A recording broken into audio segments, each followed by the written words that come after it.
And now some good news from a Taiwanese breeding program for crabs. A baby sponge crab has successfully grown to maturity at the National Museum of Marine Science and Technology.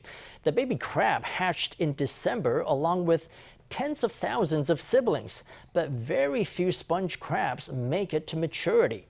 Conservation experts are delighted to see one make it successfully into life, in a first for Taiwanese species recovery projects. We head now to the museum to meet the little crab as well as some of its underwater friends. This fluffy baby sponge crab is tiny, but it's carrying something on its back. They carry these heavy things on their backs to camouflage themselves. It's so small, but it's got a sponge on its back. When it's grown bigger, it will carry a shell.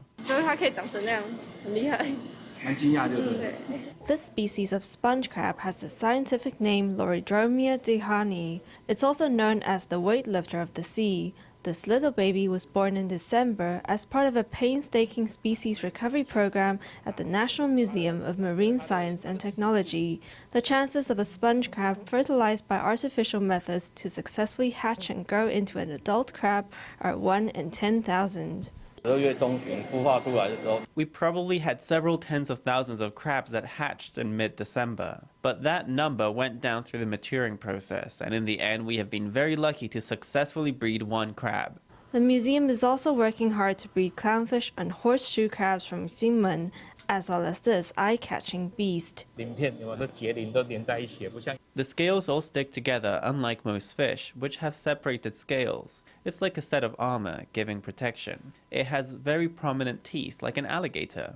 Pearly white all over, with scales and teeth more like a crocodile than a fish, this alligator gar is an aggressive invasive species in Taiwan. It's also known as a living fossil.